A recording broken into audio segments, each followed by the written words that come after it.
तो दोस्तों अभी आपकी स्क्रीन के ऊपर क्वेश्चन नंबर 10 दिख रहा है। आइए हम क्या देखते हैं, क्या कह रहा है ये क्वेश्चन।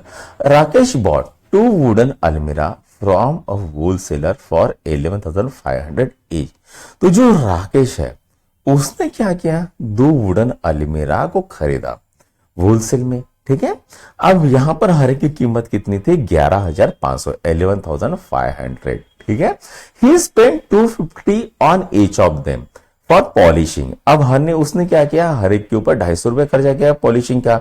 अब उसको वो कितने की पड़ी बेटा, तो 11,750 रुपए की हर एक अलमीरा पड़ी, ठीक है। Now he sold one of them at a gain of 10%। अब उसने जो एक बेची वो 10% गेन में बेची और दूसरी जो बेची वो लॉस 2% पे बेची। फाइंड द ओवरऑल गेन और लॉस परसेंटेज। अब ओवरऑल गेन और लॉस परसेंट हमको निकालना है, ठीक है। अब यहां पर बच्चों effective cost price for each अलमीरा। अब हमको क्या करना पड़ेगा, इफेक्टिव कॉस्ट निकालनी पड़ेगी। अब सबसे पहली क्या है, 11,500 में तो उसने खरीदी प्लस 2,500 रुपए उसने, सॉरी 250 रुपए उसने क्या किया, पॉलिशिंग पे खर्चा किया। तो हर एक अलमीरा उसको कितने की पड़ेगी, 11,750। अब हमको क्या करना पड़ेगा, सेलिंग प्राइस निकालना पड़ेगा। पहले का कितना है, 10% गेन है, तो मतलब क्या आएगा 11,750 इंटू 1 प्लस 10/100 कितना होता है बेटा, 12,925 होता है।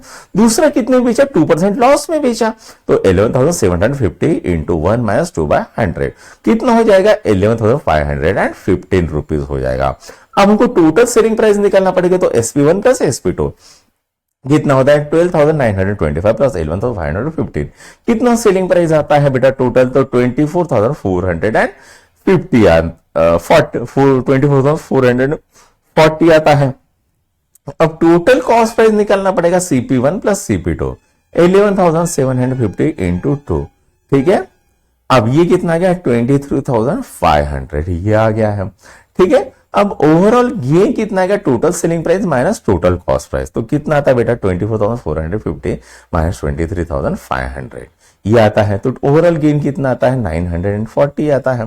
तो ओवरऑल गेन परसेंटेज कितना आएगा, ये आएगा overall gain divided by cost price into 100, ठीक है। तो ये कितना आता है बेटा, 940 divided by 23,500 into 100 is equal to कितना आ गया, 4% ओवरऑल गेन आ गया। तो बच्चों यहां पर आपका 10th क्वेश्चन भी सॉल्व हो गया, इसको नोट डाउन करो, फिर हम नेक्स्ट क्वेश्चन करते हैं।